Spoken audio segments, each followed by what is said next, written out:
بسم اللہ الرحمن الرحیم۔ مرجع اعلیٰ جہان تشیع حضرت آیت اللہ العظمیٰ سید صادق حسین شیرازی دامت اللہ عالی کی تالیف کردہ شہرۂ آفاق کتاب علی فی القرآن۔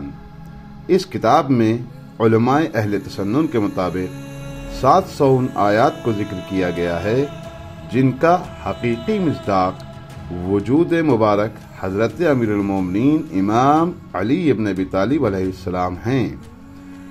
مرجع اعلیٰ وضاحت کرتے ہوئے فرماتے ہیں کہ اگر اس کتاب میں ان آیات کو بھی شامل کر دیا جاتا جو علماء اہل تشیع کے نزدیک حضرت علیہ السلام کی شان میں نازل ہوئی ہیں تو ان کی تعداد بہت زیادہ ہو جاتی۔ بسم اللہ الرحمن الرحیم۔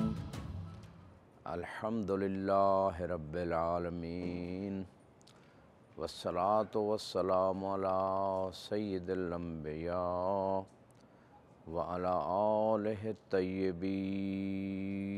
الطاہرین، اما بعد فقد قال اللہ سبحانہ وتعالی فی کتابہ المجید، بسم اللہ الرحمن الرحیم، انما یرید اللہ لیذھب عنکم الرجس اہل البیت ویطہرکم تطہیرا۔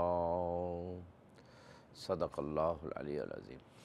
ناظرین محترم، علی علیہ السلام کا مقام قرآن کے اندر کیا ہے، اس حوالے سے بہت سارے اہل سنت علماء نے بھی اور شیعہ کے مصادر میں بہت ساری ایسی آیات ہیں جو مولا علی علیہ السلام کی بالخصوص اور اہل بیت علیہ السلام کی شان میں بالعموم نازل ہوئی۔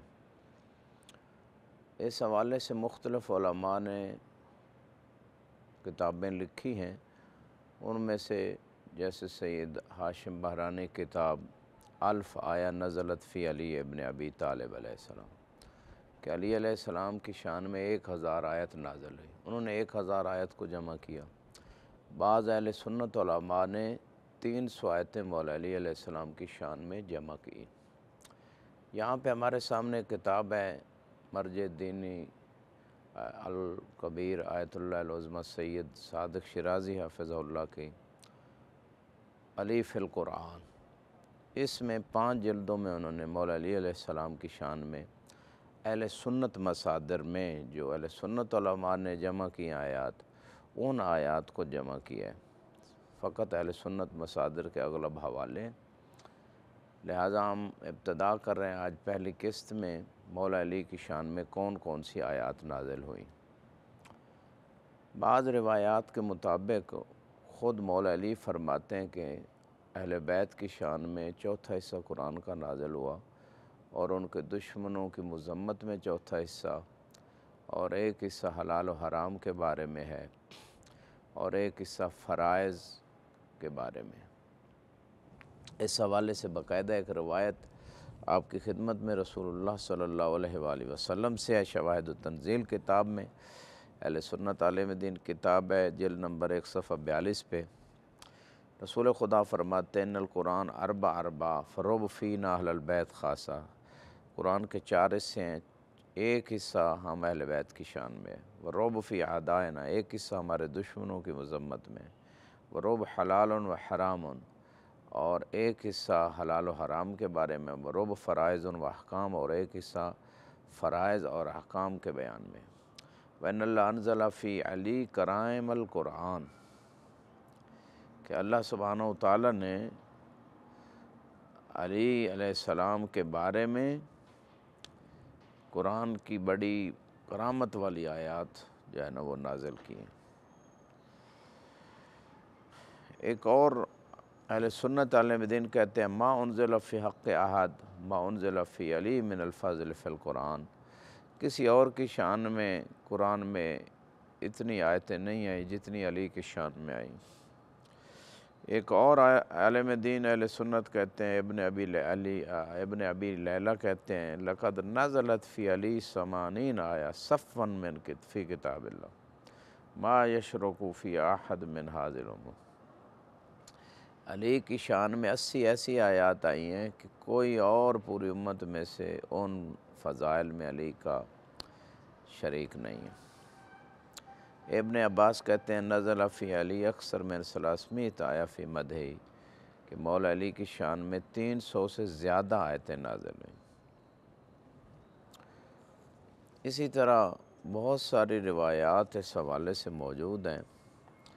اگر ہم بسم اللہ کے نقطے کی بات کریں تو اس حوالے سے بھی اہل سنت والے نے ینابع المودت صفحہ 69 پہ ایک روایت ذکر کی ہے، جس میں انہوں نے در منظم لابن طلحہ الحلبی شافعی عالم دین ہے، ان کی کتاب سے نقل کیا ہے۔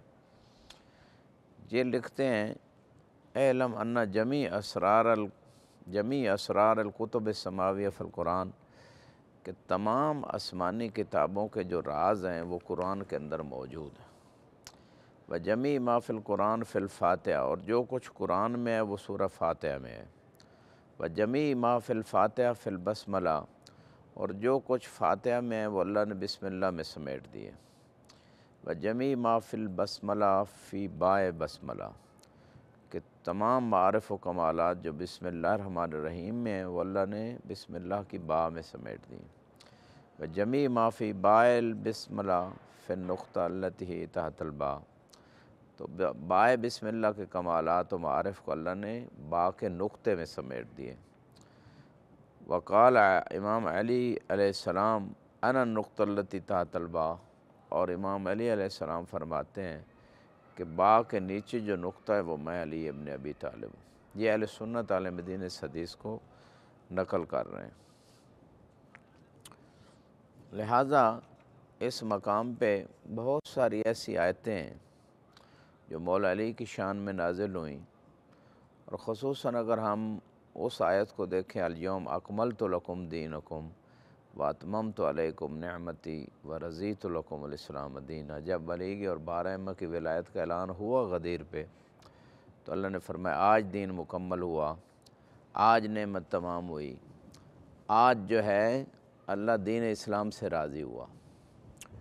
وہ علی جس کی ولایت اور اہل بیت کی ولایت کے بغیر نہ دین مکمل ہے، نہ نعمت مکمل ہے، نہ اسلام سے خدا راضی، یعنی اسلام کی ریڑھ کی ہڈی کی حیثیت ہے اہل بیت علیہ السلام کا مقام اور ان کی ولایت اور ان کی امامت۔ اگر ان کی ولایت کا عقیدہ نہیں اور ان سے دین نہیں لیا تو ایسے دین سے خدا راضی نہیں ہے۔ یہ قرآن کہہ رہے ہیں، اور اس پہ علماء اہل سنت نے بھی کتابیں لکھی، اور شیعہ علماء نے الغدیر کتاب جو 20 سال کی محنت سے 11 جلدوں میں لکھی ہے، اس کتاب میں بھی جو ہے یہ بات موجود ہے کہ امام علی علیہ السلام کی ولایت کے بغیر دین ناقص ہے۔ وآخر دعوانا ان الحمد للہ رب العالمین۔